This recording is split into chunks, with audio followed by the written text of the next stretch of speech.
Qué lindo es entrar a la presencia de Dios mediante la alabanza, mediante la adoración. Y dice que tenemos que entrar con libertad al trono de su gracia. Tenemos que entrar con confianza. La sangre de Cristo, el Hijo del Dios viviente, nos ha limpiado de todo pecado. Y por eso podemos entrar con esa confianza. Antiguamente, para una persona entrar a la presencia de Dios, le era bastante complicado, le era bastante difícil, pues Jesús no había muerto en la cruz del Calvario. Y entraba solamente a la presencia de Dios el sumo sacerdote. Y dice que lo hacía una vez al año. Y entraba ante su presencia no sin sangre, sino con la sangre de un cordero, de un macho cabrío. Y pasaba por el lugar santo, y al llegar al lugar santo se lavaba, se purificaba y ofrecía allí algún tipo de sacrificio. Y luego continuaba al lugar santísimo. Pero para llegar al lugar santísimo había que atravesar un velo, una cortina, porque ese velo o cortina separaba el lugar santo del lugar santísimo. Ese velo o cortina tenía 20 pies de altitud, 40 pies de longitud y 4 pulgadas de grosor. Una cortina gigantesca, gruesa. Y esa cortina era la que separaba el lugar santo del lugar santísimo. El sumo sacerdote una vez al año atravesaba esa cortina y llegaba al lugar santísimo. Y en el lugar santísimo había un arca que se conoce en la Biblia como el arca del pacto, como el arca de la alianza. Y allí el sumo sacerdote agarraba la sangre de ese corderito que fue sacrificado y derramaba la sangre exactamente en una vasija que había en el arca de la alianza. Y la presencia de Dios descendía en el lugar santísimo y consumía la sangre, dando a entender que el Señor aceptaba en ese momento ese sacrificio. Y el pueblo de Israel recibía un año más, no de redención, no de perdón, sino de expiación. ¿Y cuál es la diferencia?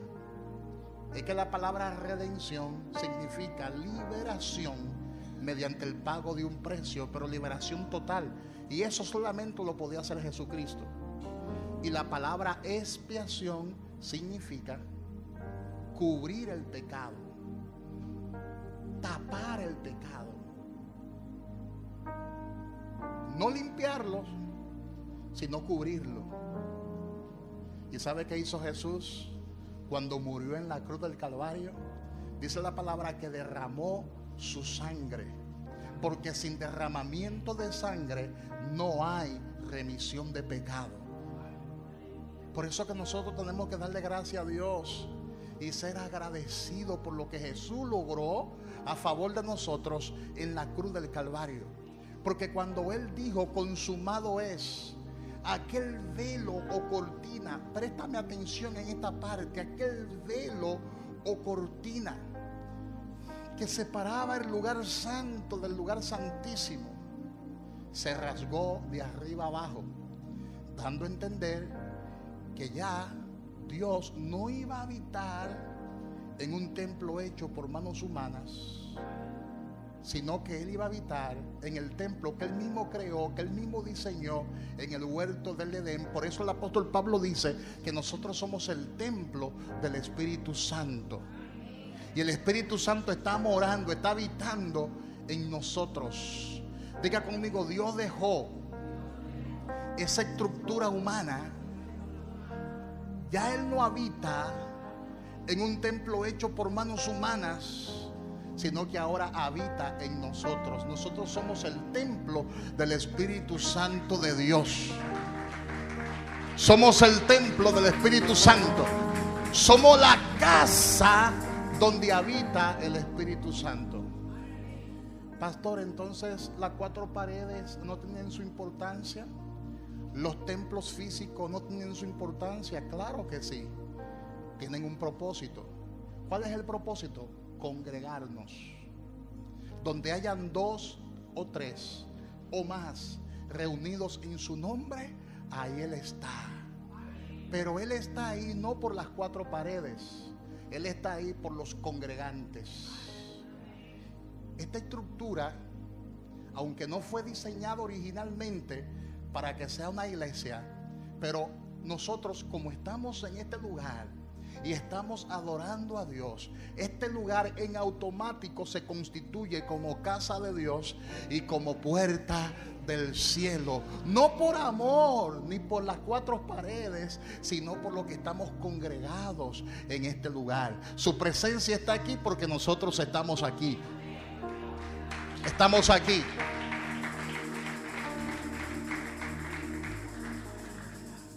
Entonces tenga en cuenta que cuando usted venga a este lugar, usted no viene a un hotel.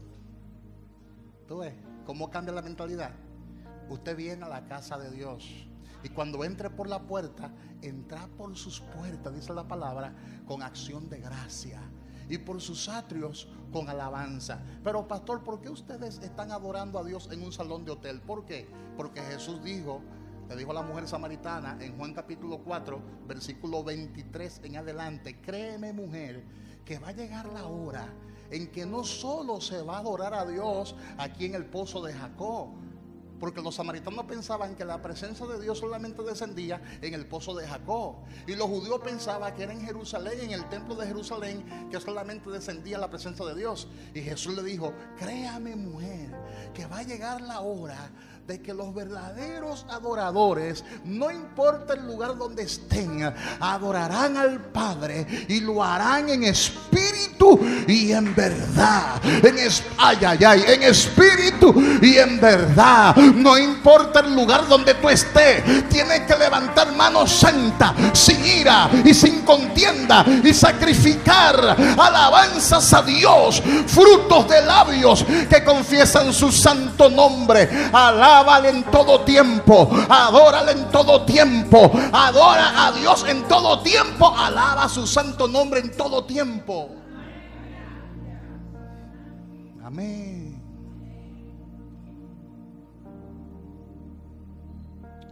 Y qué lindo es cuando adoramos a Dios.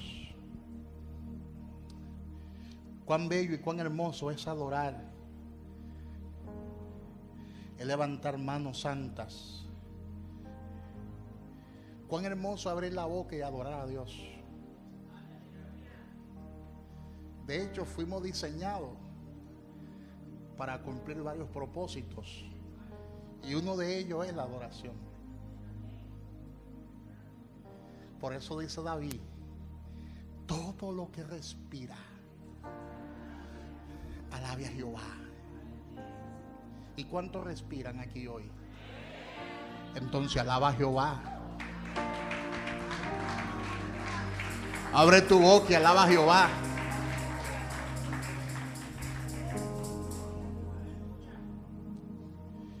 Le invito a que abra su Biblia con nosotros en el Evangelio de Marcos, capítulo 10, su versículo 23 en adelante.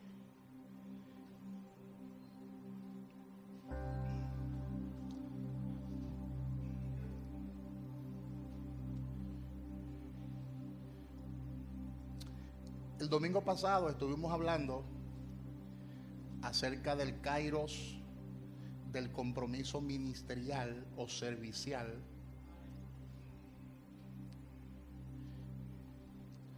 Y hoy, mientras las muchachas estaban adorando al Señor, el grupo de adoración, pude ver la necesidad, sentir en mi espíritu la necesidad de explicar de esa historia algunos versículos bíblicos que para muchos no están bien claras. O sea, el mensaje del domingo pasado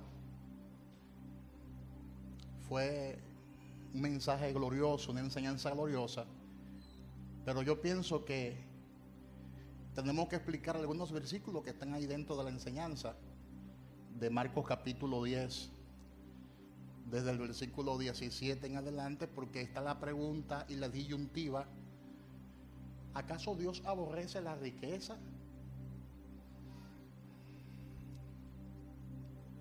Otros piensan que, como Jesús dijo que difícilmente un rico se salve o un rico entra al reino de los cielos, otros pueden pensar, pues entonces ninguno de los ricos se van a salvar. Es lo que la gente piensa así de repente. ¿Acaso Dios aborrece la riqueza? ¿Acaso Dios quiere que sus hijos sean pobres? ¿Acaso la pobreza es sinónimo de espiritualidad? Son curiosidades.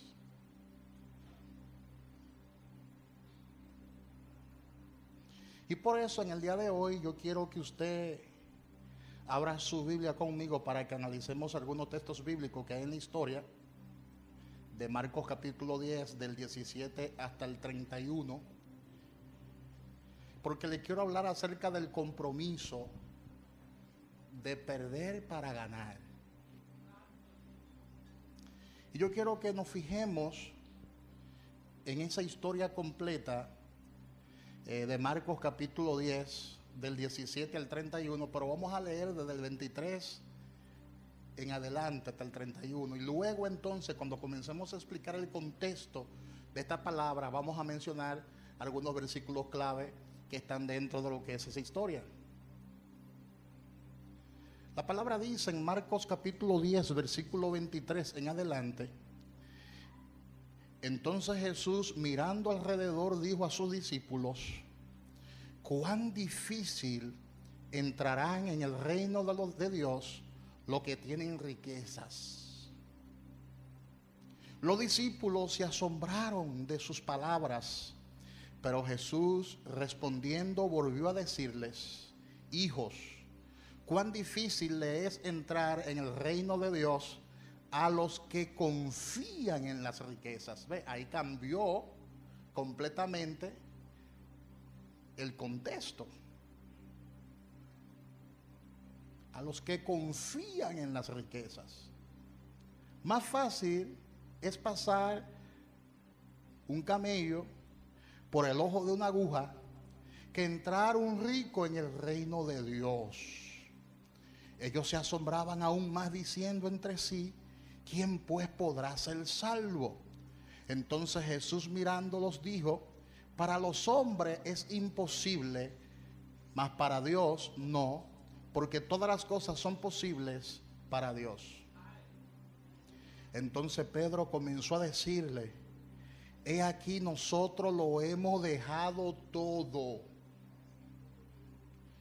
y te hemos seguido.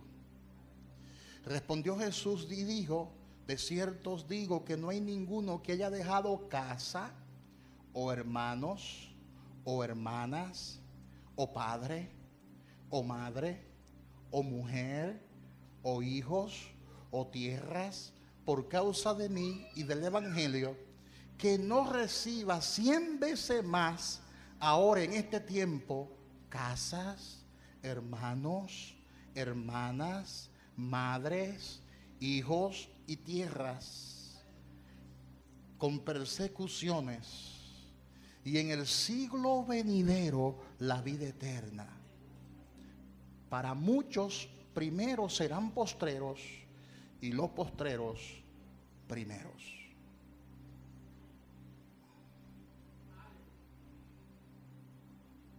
En octubre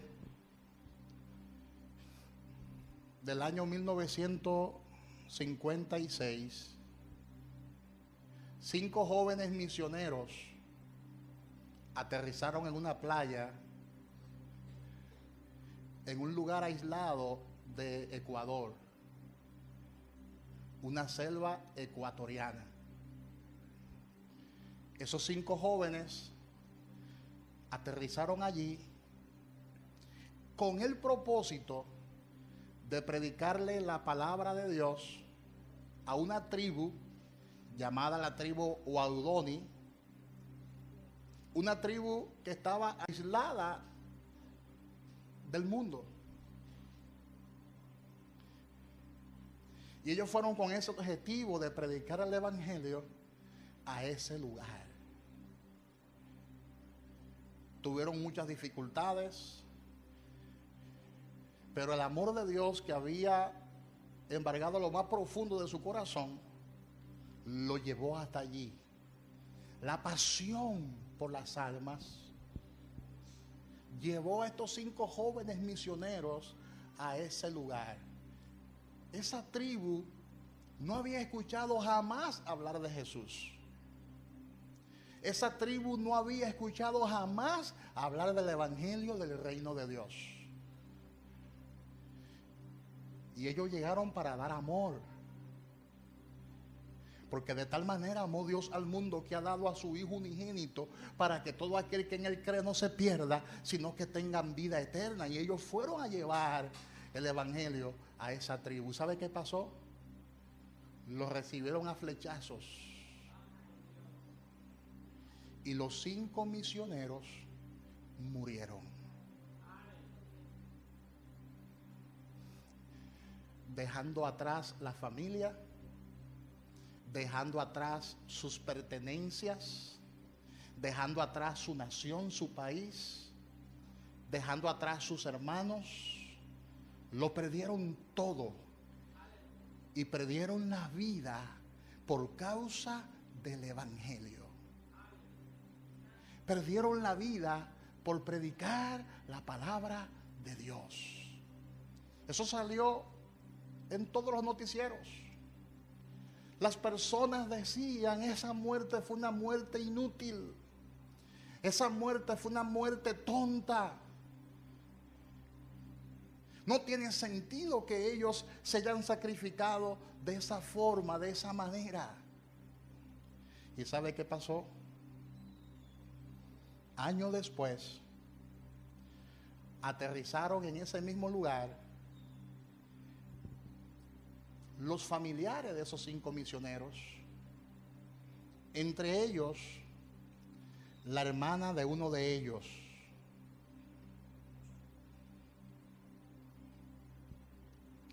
Y llegaron allí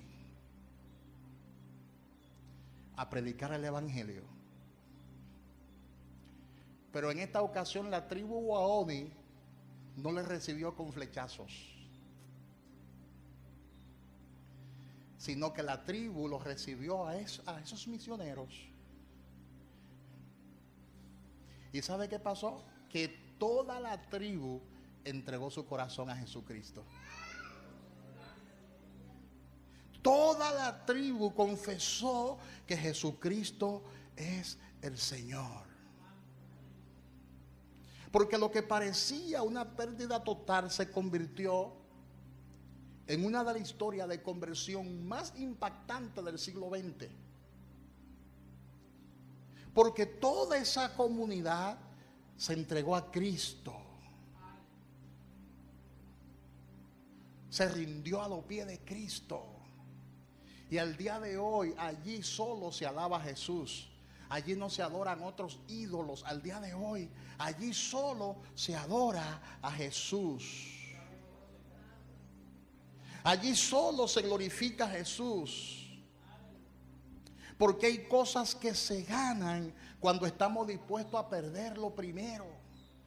Dígale al que está a su lado: hay cosas que se ganan cuando estamos dispuestos a perderla, a perderlo primero, a perder lo que apreciamos. Es por eso que en este mes estamos hablando acerca del compromiso. Porque en el mundo espiritual, para usted recoger, primero tiene que dejar caer. En el mundo espiritual, para usted cosechar, primero tiene que sembrar.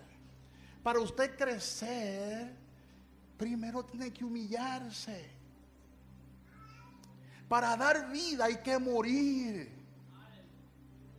5 jóvenes misioneros se sacrificaron. Pero años después, toda esa tribu que había matado a esos 5 misioneros, ahora entregaban su tribu y su corazón a Cristo. Y es por eso que el joven rico que aparece en esta historia de Marcos capítulo 10 no puede entrar en esa paradoja. Porque este joven rico no estaba dispuesto a soltar lo que tenía en las manos. Pero sin embargo, cuando estudiamos la historia completa, nos daremos cuenta que los discípulos de Jesús sí lo entregaron todo. Es por eso que en una comunidad de fe habrán 2 clases de personas. Habrán personas que no estarán dispuestas a entregar lo que tienen, pero habrá otras personas que estarán dispuestas a entregarlo todo. Habrá un grupo que estará dispuesto a comprometerse con el evangelio del reino de Dios, y habrá otro grupo que no querrá comprometerse. Amén. La palabra dice que los discípulos de Jesús sí estaban comprometidos. Sí estaban comprometidos con el propósito.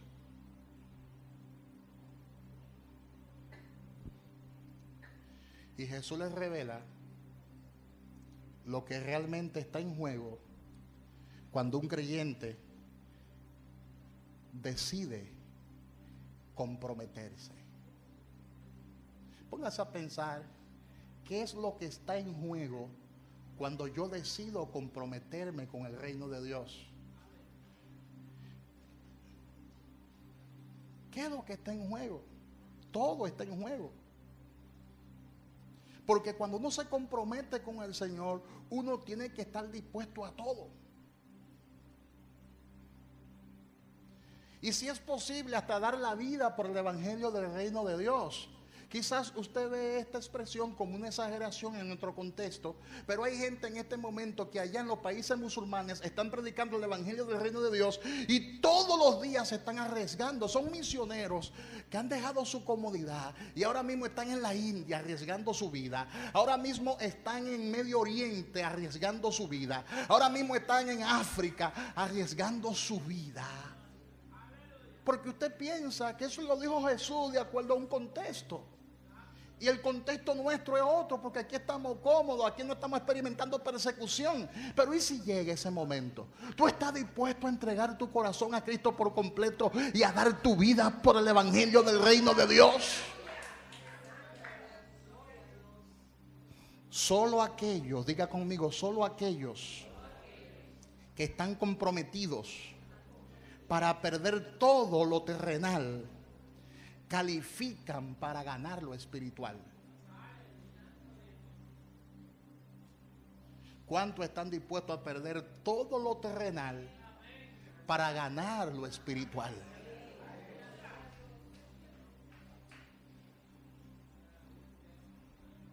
En este mensaje queremos mostrar cuál debe ser la disposición de un creyente comprometido.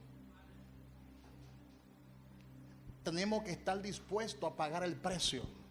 El que se compromete está dispuesto siempre a pagar el precio, a perder lo terrenal para ganar lo espiritual. Tenemos que tener esa disposición de perder lo terrenal para ganar lo espiritual. Ahora fíjese bien en lo que explicamos el domingo pasado. En Marcos capítulo 10, versículo 17, abra su Biblia conmigo para que veamos algo allí. En Marcos capítulo 10, versículo 17 en adelante, dice: al salir él para seguir su camino. No voy a explicar eso porque lo expliqué el domingo pasado, simplemente lo voy a mencionar ahora. Al salir él para seguir su camino, vino uno corriendo e hincándose de rodillas delante de él, preguntó: maestro bueno, ¿qué haré para heredar la vida eterna? Jesús le dice: ¿por qué me llama bueno? Ninguno hay bueno sino solo uno, Dios. Los mandamientos sabes: no adulteres, no mates, no hurtes, no digas falso testimonio, no defraudes, honra a tu padre y a tu madre. Él entonces respondiendo le dijo, maestro, todo esto lo he guardado desde mi juventud. Entonces Jesús mirándole le amó y le dijo, una cosa te falta. Anda, vende todo lo que tienes y dalo a los pobres y tendrá tesoro en el cielo, y ven, sígueme tomando tu cruz. Pero él, afligido por esta palabra, se fue triste porque tenía muchas ¿qué? Muchas posesiones. Y si la Biblia dice que tenía muchas posesiones, es porque el hombre era rico de verdad. No era bulto. Tenía muchas posesiones. Pero Jesús le dice que debe tomar su cruz. Toma tu cruz y sígueme. Ahora, hay un significado histórico de tomar la cruz.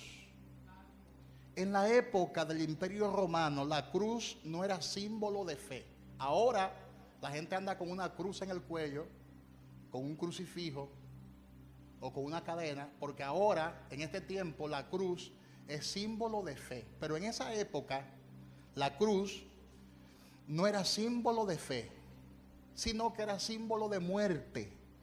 Era símbolo de humillación. Era símbolo de un total sometimiento. Un condenado debía cargar el madero de su cruz hasta el lugar de la ejecución. Todo aquel que le veía caminar sabía una cosa, sabía que el que andaba con esa cruz ya lo había perdido todo. Porque el que caminaba, escuche bien esto para que entienda el contexto. En la época de Jesús, el que llevaba la cruz no tenía posibilidad de volver atrás. Porque el que llevaba la cruz iba rumbo a la muerte. El que llevaba la cruz iba rumbo a la condenación. Una vez usted tomaba la cruz y iba camino a la muerte, no había forma de usted recuperar lo que ya había perdido. Una vez usted cargaba la cruz, tenía que dejar atrás todas tus posesiones, porque ninguna persona que muera se lleva nada. Iba a dejar atrás sus familias, iba a dejar atrás sus hijos si lo tenía, su esposa si la tenía, su mamá, su papá si los tenía, porque tomar la cruz significaba morir, muerte.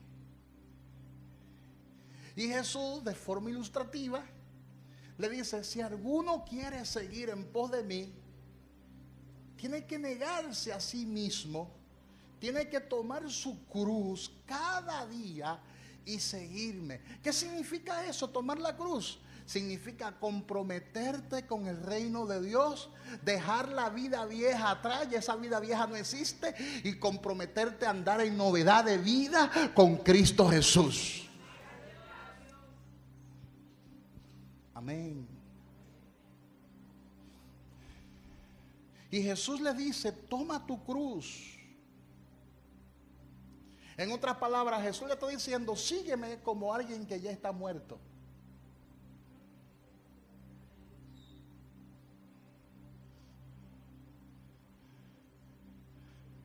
Un muerto dejó todo atrás. Ya la vida que tenía ya no la tiene, porque ya está muerto. Eso es tomar la cruz. Porque hay gente que dicen en la iglesia, ay, yo tomo mi cruz y le sigo, pero no saben lo que significa tomar la cruz. Tomar la cruz no solamente significa renunciar al ego, al yo, a tus propias pretensiones. Tomar la cruz significa literalmente, ya yo morí. Por eso Jesús habla de perder la vida. El que pierda su vida por causa de mí la hallará, dice la palabra. ¿Están aquí o se fueron? Dígale al que está a su lado, perder la vida, es ganancia. Por eso la palabra misma dice, si el grano de trigo no cae en la tierra y muere, queda solo, pero si muere, lleva mucho fruto. El que ama su vida la perderá, y el que aborrece su vida por causa de mí para vida eterna, la guardará. Jesús en múltiples enseñanzas habla sobre esa clase de compromiso. Dígale al que está a su lado, toma tu cruz cada día. No los domingos nada más cuando hay culto. No los jueves nada más cuando hay culto. No solamente cuando tú estés evangelizando, no es cada día. Es todos los días que tienes que morir al ego. Es todos los días que tienes que morir a tus propios deseos. Es todos los días que tienes que morir a tus propias pretensiones. Amén. Sígueme como alguien que ya ha muerto a su antigua manera de vivir. Wow.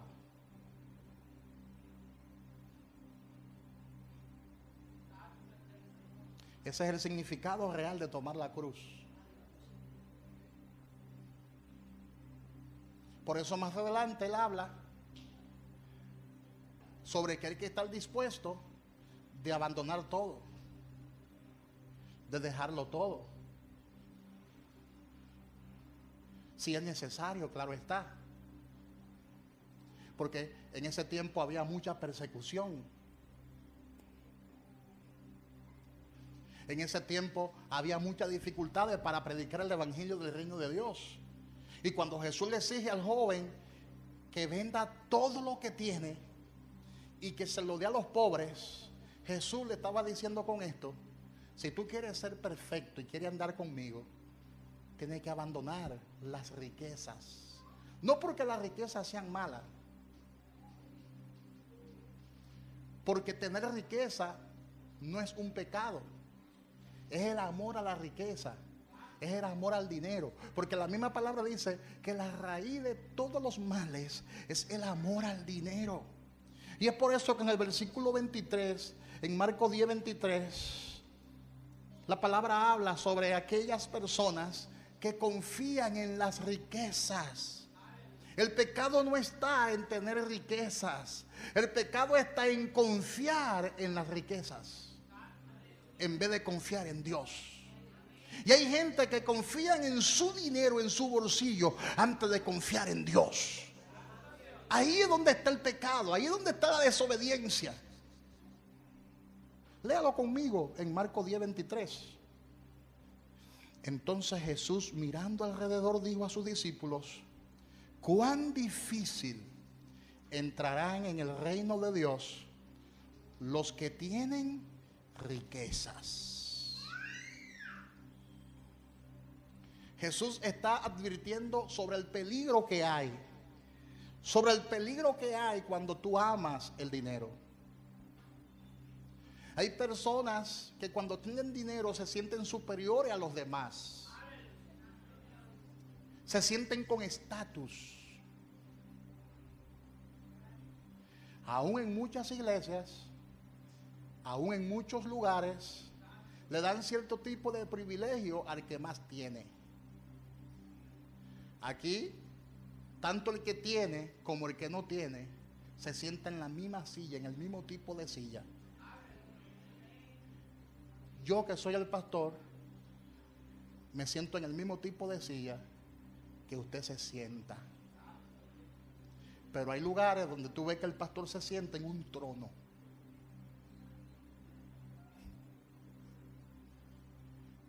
Y usted ve en muchos altares 3 tronos.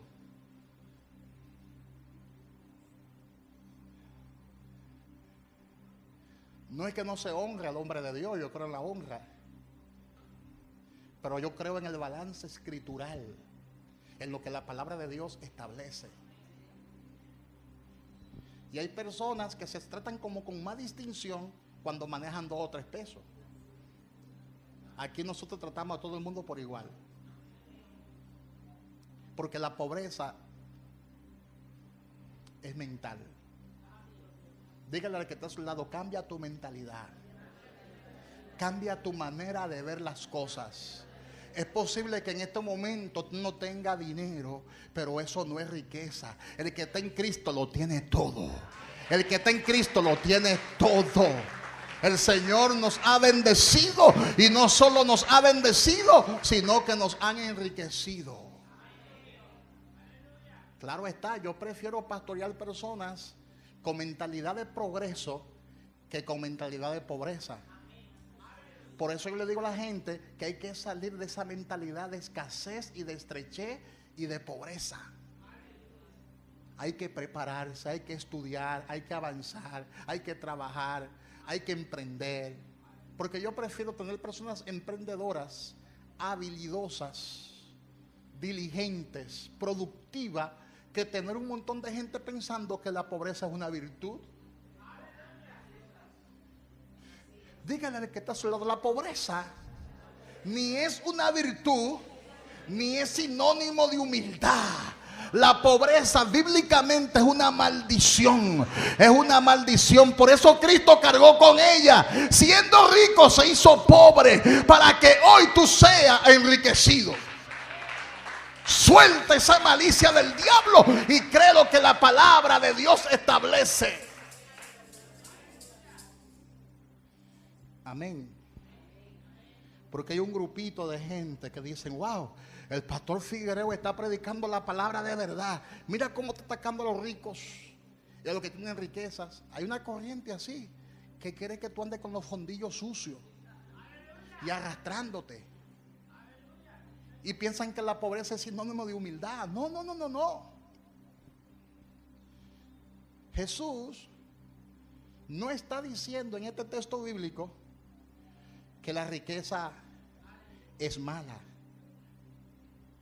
sino que se puede convertir en una maldición. No es que es mala, es que se puede convertir en una maldición. Porque la riqueza y el dinero es un medio que tú puedes usar como un servidor. La riqueza nunca puede ser tu amo. Ay, me llegó esa revelación ahora. Diga, la riqueza no puede ser tu amo. Porque si la riqueza es tu amo, te va a dominar. Si la riqueza es tu amo, te va a controlar. Ahí es donde hay problema. Cuando tú permites que el dinero te domine. Cuando tú permites que el dinero te controle. Cuando tú permites que el dinero te saque del propósito de Dios. Hay gente que desde que manejan 2 o 3 pesos no le bajan el vidrio a nadie de su vehículo. Asqueroso. Y tú no andabas hace poco con una sandalia, y ahora porque anda en jipeta no le baja el vidrio a nadie. Porque hay gente, hermanos y hermanas, que desde que se ven manejando 2 pesitos no quieren ni decir que Dios te bendiga. Se creen superiores, se creen una raza superior y miran a las personas por debajo de los hombros. Gracias a Dios que en esta iglesia no hay gente así, gracias a Dios. Acuérdense que yo le predico a ustedes, pero le predico a la gente que está allá afuera y que me sigue en las redes sociales.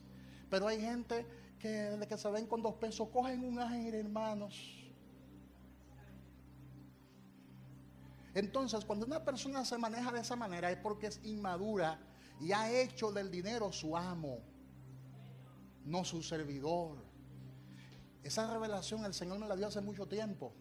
El dinero tiene que servirme a mí.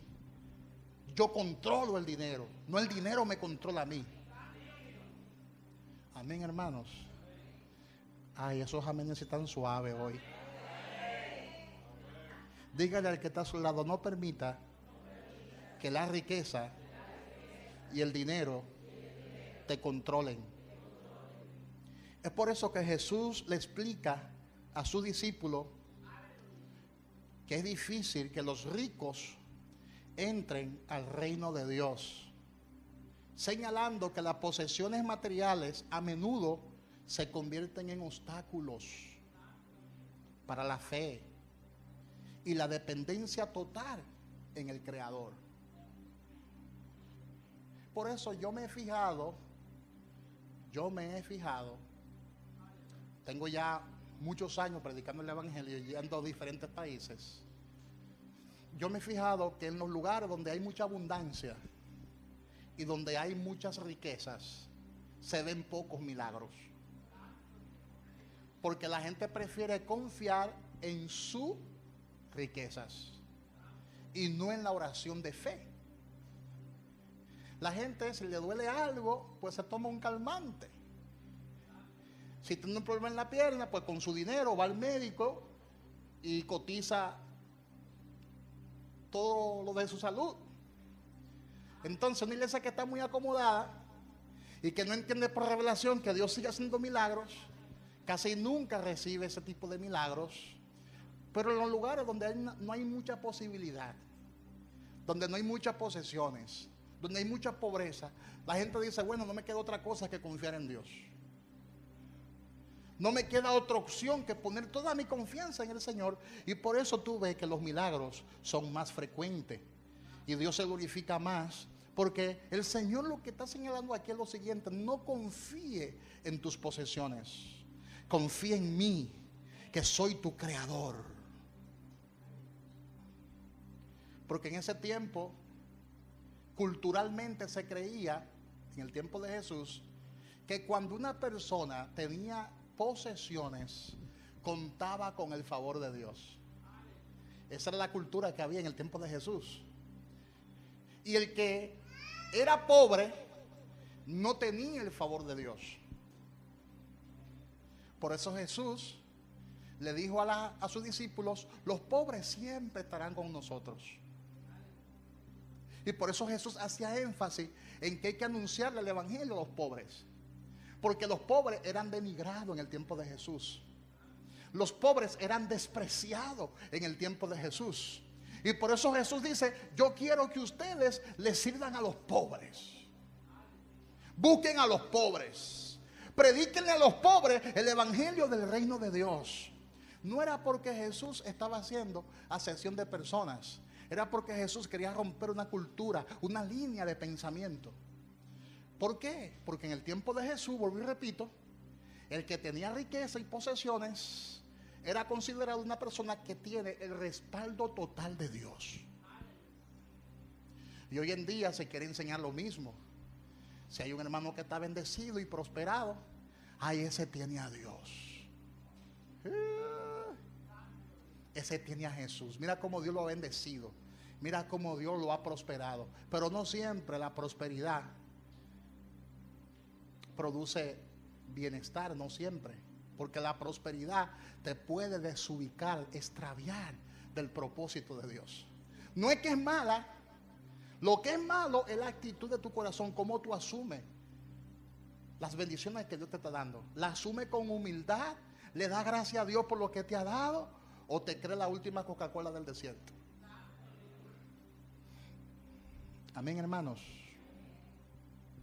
Entonces, en el tiempo de Jesús, la riqueza era una señal física del favor y la bendición de Dios. Entonces, cuando Jesús dice esto, que es difícil que un rico entre al reino de Dios, los discípulos dijeron: pero ¿quién podrá ser salvo? Porque culturalmente la gente pensaba que el que tenía dinero tenía su salvación ya de por sí garantizada, porque contaba con el favor de Dios. Entonces por eso hay que entender el contexto. Por eso los discípulos dicen: pero ¿quién podrá ser salvo entonces? Si un rico le es difícil entrar, un rico que tiene el favor de Dios, según esa línea de pensamiento, si a ese le es difícil entrar en el reino de Dios, ¿y qué me queda a mí? Que no tengo esas posesiones. ¿Te das cuenta? Porque ellos pensaban que los ricos ya eran salvos. Y por eso cuando Jesús se expresó de esa manera, ellos dijeron: si los ricos no se pueden salvar porque les es muy difícil, entonces ¿quién podrá ser salvo? Y Jesús entonces le explica en el versículo 24, búscalo para que lo vea,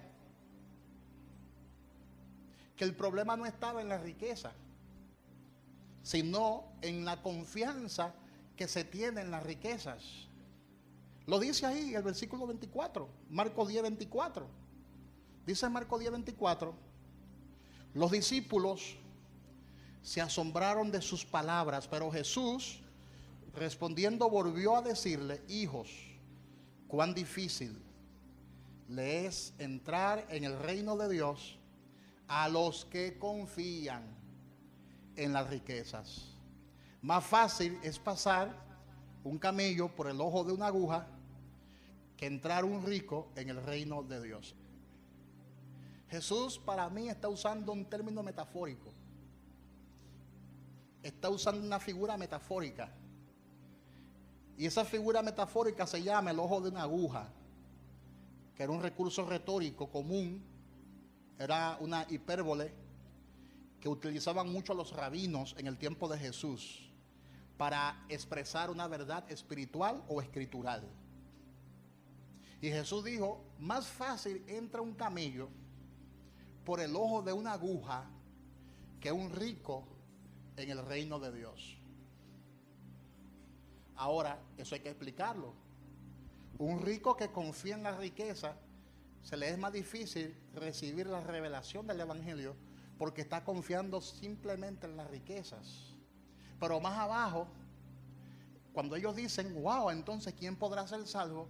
Jesús le contesta: lo que es difícil para los hombres, para Dios es posible. Ahora, ¿qué significa eso, pastor? Porque finalmente Dios es el todo en la obra de la salvación. Díganle al que está a su lado: Dios es el todo en la obra de la salvación. Y si Dios decide salvar a un rico, lo salva, porque Dios es quien convence de pecado, de justicia y de juicio. Ahora mismo en las iglesias hay mucha gente con riquezas que se han convertido a Cristo y que lo han dejado todo para seguir a Cristo. Hay empresarios en el reino de Dios. Hay gente que tiene empresas gigantescas, multinacionales en el reino de Dios. Porque lo que es imposible para nosotros los hombres, para Dios es posible. ¿O no te ha pasado eso? Que tú te cansas de predicarle la palabra a un pobre y ese pobre ni caso te hace. Y tú le predicas el evangelio de día, de tarde y de noche. Y le predica el evangelio y no se convierte. ¿Sabe por qué no se convierte? Porque el Señor no lo ha tocado.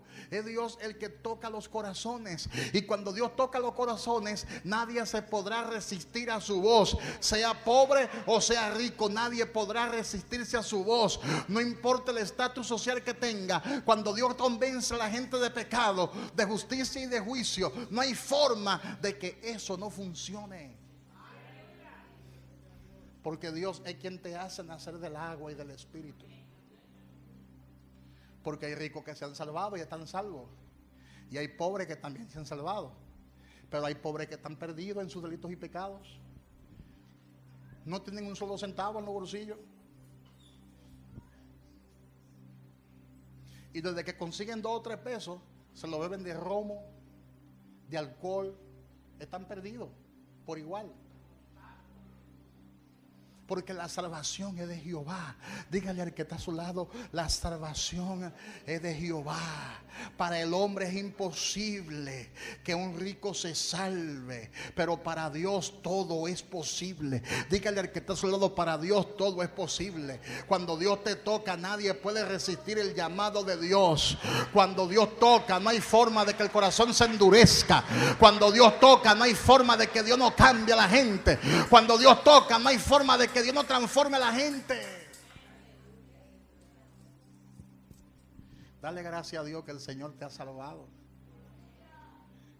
Tenemos que darle gracias a Dios que Él nos ha tocado. Porque el que nace de nuevo permanece para siempre. El que nace. ¿Sabes por qué yo tengo ese concepto? Porque Dios no aborta. Si Dios te salvó y punto. Porque hemos recibido eterna salvación. Díganle al que está a su lado: la salvación que tú has recibido, la has recibido por pura gracia. Y es salvación eterna. El problema es que hay gente que no logran nacer del agua y del espíritu, que no logran nacer de nuevo. Jesús no le habló al joven rico del nuevo nacimiento. No le habló de eso. Porque Jesús sabía que era difícil que esa persona se convierta. Jesús es quien escudriña la mente y el corazón. ¿Qué pasó con ese muchacho? La Biblia no habla más. Se pierde el rastro. Se perdió el rastro.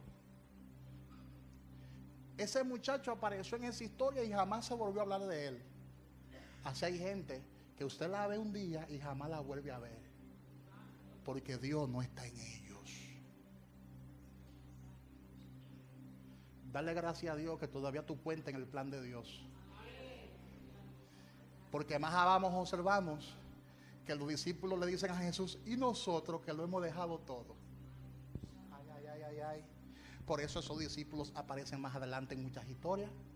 No desaparecieron, no cayeron en el anonimato, y hoy en día todavía se habla de ellos. ¿Por qué? Porque para ganar hay que perder. En el reino de Dios, para ganar hay que perder. En el reino de Dios, para dar vida hay que morir. ¿Están entendiendo eso? Aleluya. Dice: nosotros lo hemos dejado todo y te hemos seguido. Te hemos seguido. ¿Quién fue que se levantó y habló en nombre de los discípulos? Pedro. Siempre Pedro estaba ahí activo 100%. Y no era que Pedro no tenía sus debilidades, porque observamos que Pedro en el futuro niega al maestro 3 veces. Pero era un elegido del Padre. Era un escogido del Padre. ¿Y cómo yo lo sé? Porque el Señor le dijo a Pedro: tú te llamas Simón, pero sobre esa roca, sobre esa expresión que tú has dicho, edificaré mi iglesia, y las puertas del Hades no prevalecerán abiertas contra ella. Tenía propósito. Dígale al que está a su lado: tú tienes propósito. Por eso no te ha desaparecido. Por eso no ha, aleluya, por eso no te ha ido. Porque cuando Dios planta a alguien, esa persona permanece y da fruto. Aplaude al Dios que vive, aplaude al Dios que vive. Aplaude al Dios que vive.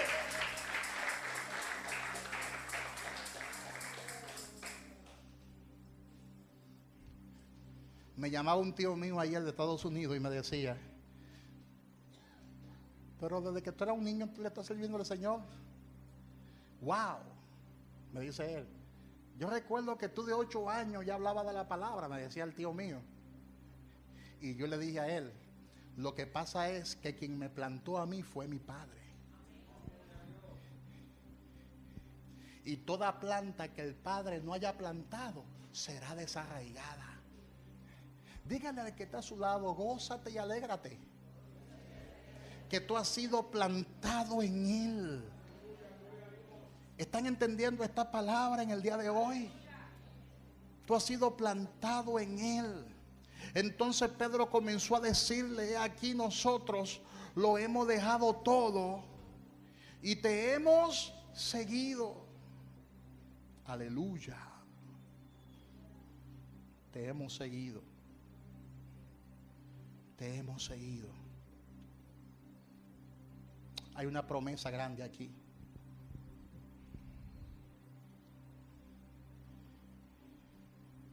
Y la promesa se encuentra en el versículo 28.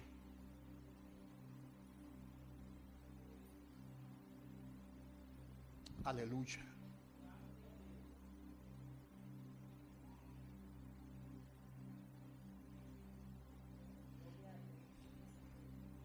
¿Qué dice el versículo 28?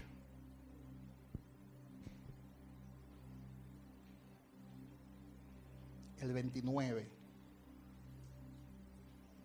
Dice el 29: respondió Jesús y dijo: de cierto os digo que no hay ninguno que haya dejado casa,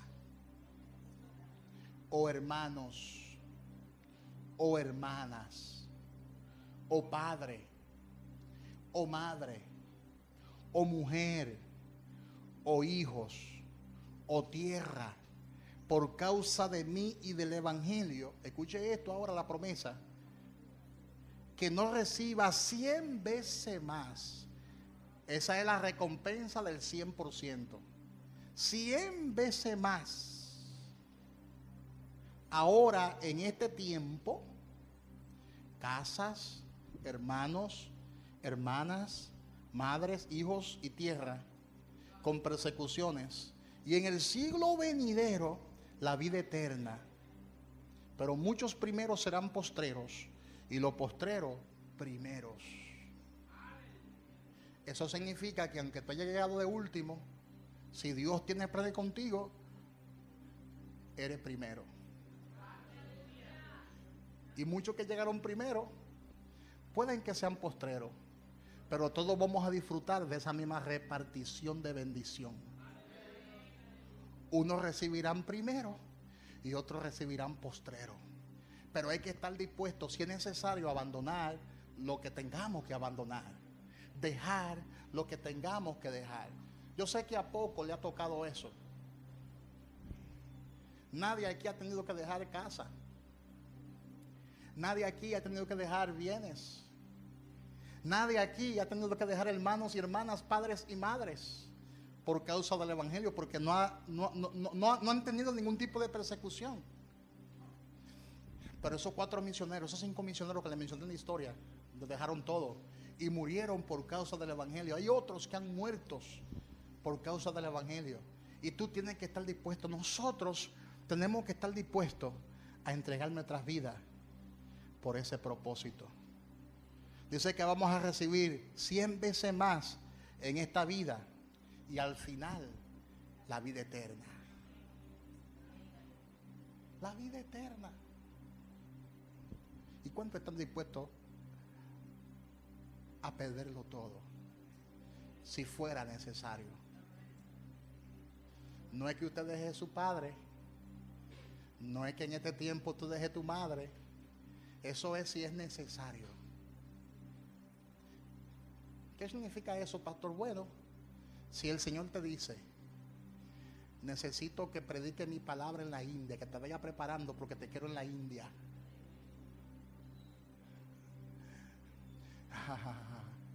Tú hablas con tu esposo. Supongamos que tú eres mujer y hablas con tu esposo, y el esposo te diga: no, por ahí tú no puedes ir. ¿Y qué hacemos entonces? O tus padres te digan: es un riesgo tú irte para ese país musulmán. ¿Qué tú vas a hacer? Claro, hay que estar seguro de que Dios es que está hablando, de que Dios es el que te está enviando, y es un trato muy personal contigo. Entonces ahí se aplica el texto. Tú tienes que estar dispuesta a abandonar tu casa, tus comodidades, tu familia, tus padres, tus hermanos, y irte y perder la vida en ese país por causa del evangelio. Porque el caso es que tú vas a predicar el evangelio y el Señor no te garantiza de que tú vas a sobrevivir.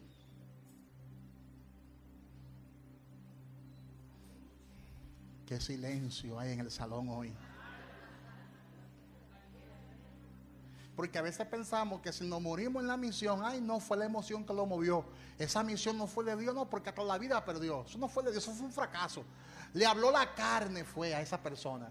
No. Es que hay misiones en las cuales Dios va a requerir que tú ofrendas tu vida, que tú ofrendes tu vida, que tú entregues tu vida.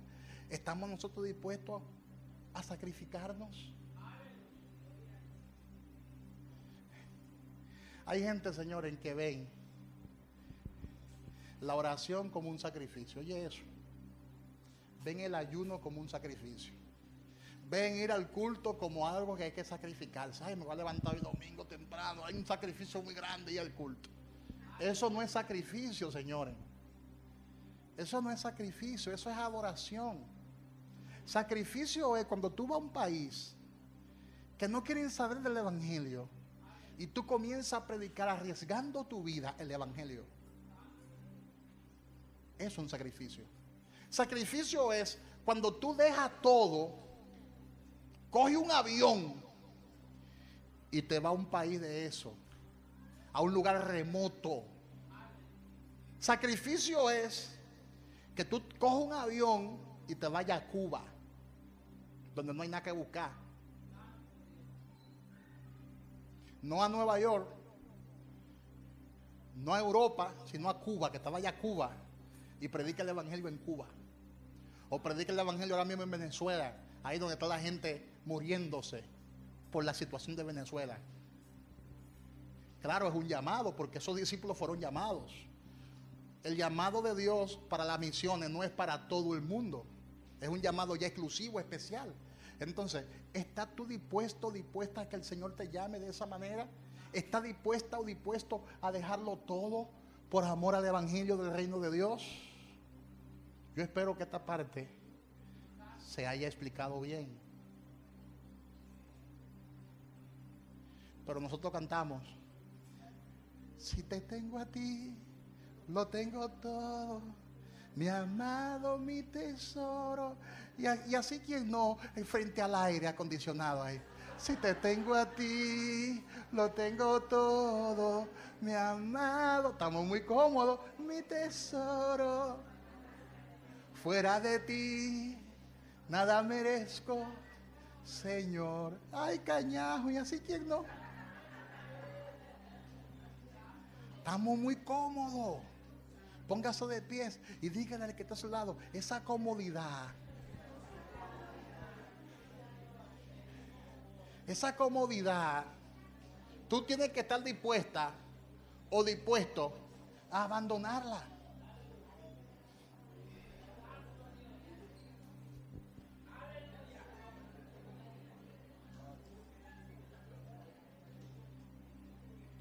Dígale al que está a su lado, tú has recibido salvación.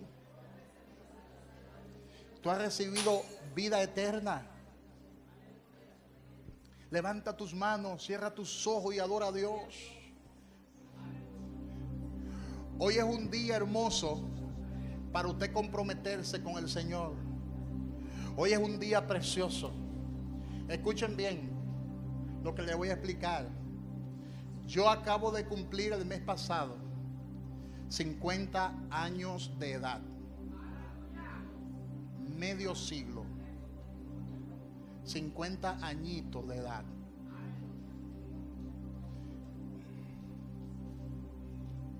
De esos 50 años, yo tengo 40 años predicando el evangelio del reino de Dios. Porque comencé a predicar la palabra a una corta edad. Comencé a predicar la palabra a la edad de 10 años. Y he viajado a algunos países. Mi primera misión fue a Haití. Y viajé 4 veces a Haití a predicar el evangelio en lugares inhóspitos, en lugares bien difíciles. Mi primer viaje fuera del país fue a Haití, arriesgando mi vida. Prediqué el evangelio en Haití. Mi segundo viaje misionero fue a Cuba. Y en Cuba, cuando yo llegué de Cuba, casi me estaban gritando aquí, porque yo bajé como 50 libras en Cuba. Porque en Cuba, Charo, en ese tiempo no había que comer.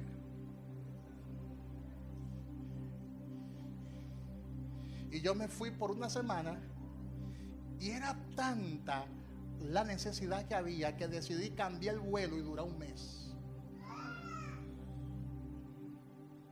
Un mes duré yo predicando en Cuba y en todos sus campos, sus alrededores, llevando el evangelio del reino de Dios. ¿Estamos nosotros dispuestos, hello, a que si Dios nos habla para que vayamos a uno de esos lugares, ir y dejarlo todo atrás?